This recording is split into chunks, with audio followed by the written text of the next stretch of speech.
Fun fact, the traditional Christmas dinner in Japan is KFC. This weird tradition started in the 1970s. But how did finger-licking chicken take its place alongside other Japanese traditions? The answer comes from tourism and crippling financial debt. Tourists who visit Japan over the holidays discover something strange. There isn't a whole lot of turkey over there, and chicken makes a great alternative. Convenient chicken is even better.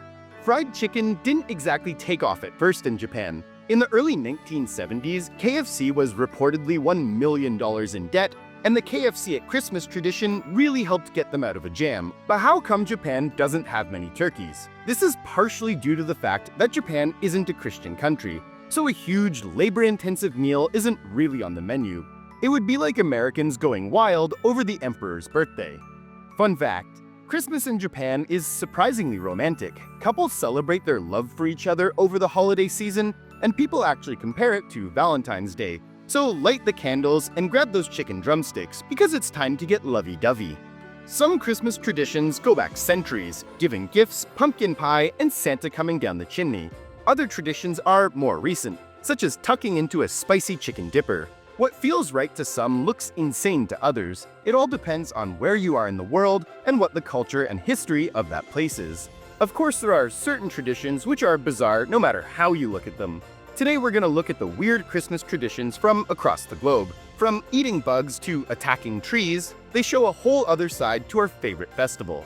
In Norwegian households at Christmas time, people are walking around with brooms, but they're not cleaning up in time for the big day. They're actually helping protect the house from dark forces.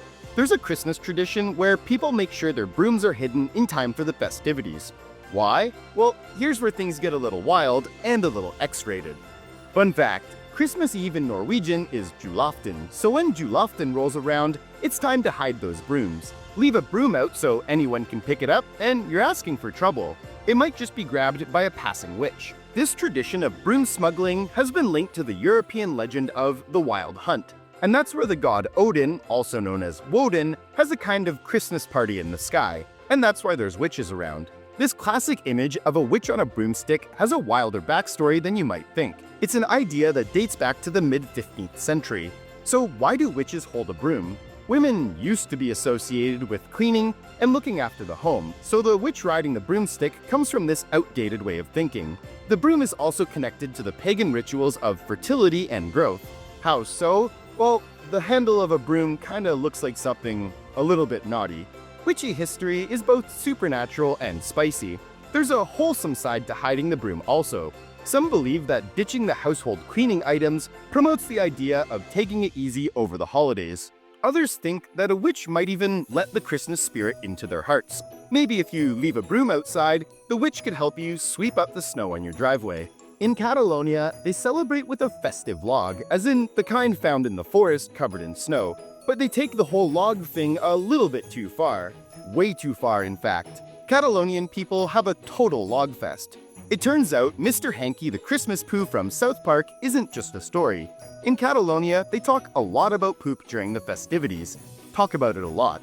A Catalan home might feature a hollowed-out log with a face painted on it, and this 12-inch log will also be wearing a hat and would be pretty snug, because families put blankets all over the log. They call the log Tio de Nadal, or Christmas log. They feed it with treats until it's ready to pop, or poop, before hitting it with sticks, and this makes the stuff inside the log come out, and while they're doing this, they sing a song about toilet business. It's a crazy song. The lyrics warn the log not to poop out salted herring. But what's the obsession with bodily functions in Catalonia? While poop is disgusting, it's also needed to grow good crops. So there's a connection with a good harvest and looking after the environment. So it kinda makes sense. Fun fact, there aren't just festive logs in Catalonia, but pooping figurines. This artistic tradition is known as the caganer. They're even included in the Catalan nativity scene. It's believed having a pooping piece of pottery alongside the baby Jesus brings good luck. In Spain, Christmas is a time for giving a beating to a lump of wood with a stick. In South Africa, they enjoy a Christmas dinner that's a bit different than most. The table features something you'd expect to see crawling in the garden, not on a plate, a mopane worm. The mopane worm isn't an appetizing thing to look at for most people. However, if you deep fry it, you get a delicacy that's said to taste like tea. While that sounds weird, it's worth saying the fried worms are only a starter to the main meal. So why do they eat caterpillars, worms, or whatever else you want to call them? These creepy crawlies are reportedly an excellent source of protein, so maybe they're onto something. This caterpillar is supposed to turn into a moth, where it becomes the moth is more attractive. The moth flutters around the mopane tree, which is where we get the mopane worm from. Everyone likes a surprise at Christmas, and it doesn't get more surprising than global festive holidays. The holiday isn't all about commercial interests. There's a strong cultural dimension to it as well. Christmas time is a time for family and making deep personal connections. So as you sit down at the dinner table, think about all the different celebrations going on around the world, though you might not want to think too much about a fried caterpillar.